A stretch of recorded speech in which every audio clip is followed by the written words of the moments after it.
Right.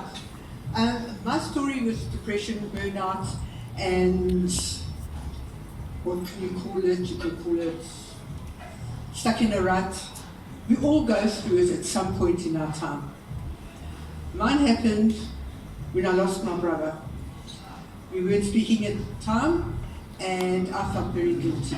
And as a result of that, that triggered off my depression. Many, many years ago, when we were living on the West Rand. I then decided, I went on to medication, but it was your normal antidepressant medication. And I found afterwards that I became very tired, I was miserable, and I decided to go back to work. And I worked as a hairdresser. Like somebody mentioned a couple of careers they've been through. I've been through 7. And I started off with the head and I finished with the feet.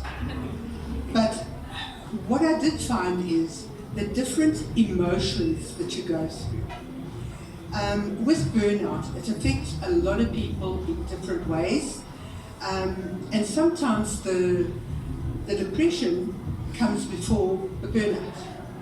And you sit there and you're on your own, basically. And it's very difficult because people around you don't understand. Colleagues, or even seeing yourself. And you need to admit to yourself that you have a problem to be able to overcome burnout. And everybody goes through it. And it's actually, for a lot of people, they don't want to hear the word depression. And that's why I called mine the burnout.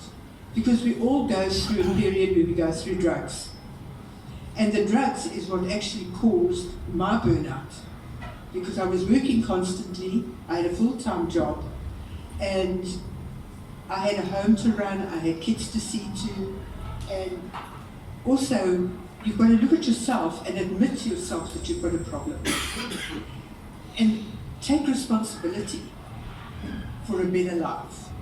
I eventually fell apart and I had a major nervous breakdown, and thanks to a fabulous psychologist who actually helped me and said to me, go and have reflexology because it teaches you to relax.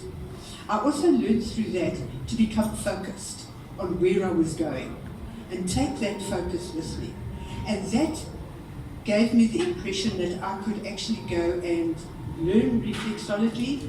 I would have support around me from the people that I worked with, and that gave me the support to carry on. And we need that support to be able to overcome the burnout, because a lot of people won't speak to you. They're too scared to speak to you because they don't know how to handle it. So I set out my plan, and my plan was to overcome the depression, to make a new life for myself, and through the reflexology, I then planned to do iridology, I planned to do Reiki, which brings in the balance, and then I went and studied psychology to get the mind-body connection. And that made me very happy. And I felt that I'd finally found my final passion in life, was to work on people's feet and understand where they are coming from.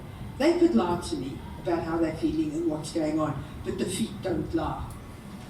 It also opened a lot of other doors for me to go and do other things, and that's how I came about writing my book, 8 Steps to a New You. It was basically about my journey of how I overcame depression and where it all started. And it takes you through 12 weeks, and you can see the difference. And even with the iridology, you can pick up what's going on in the body through the iridology, and it is almost 100% accurate when it's done properly.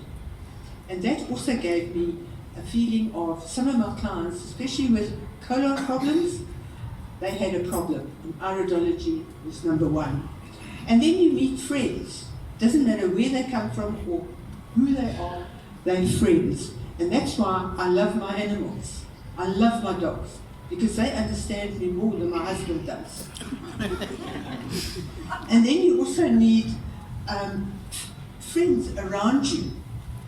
You've got to break that chain of being on your own and get to know other people. Have fun. That's what life's all about, is to have fun with other people. Enjoy other conversations. Learn a bit more about what's going on. But also understand you have to say no. You can't be a doormat to anybody and let them walk all over you. And by saying no, it gives you a chance to say yes to the stuff that you want to be committed to. And this also helps you to engage and build up a barrier as to where people go. You've got to know where the boundaries are, and you can overstep your boundary, but they can't. And I did that with my kids. I said to them, from now on, this is what I'm going to do. And my daughter turned around to my husband and said, she's really lost it this time. And that was fine. I enjoyed that. I heard it. It was okay. But you've also got to bring in a balance into your life. So you've got to have good food. You've got to have me time. Me time is very important. You've got to look after your health. And then you've got to look at the mind-body connection, because that is important as well. To understand that to overcome this, you've got to understand where it started, and to be able to spend your life with your family having a great time. Thanks, guys.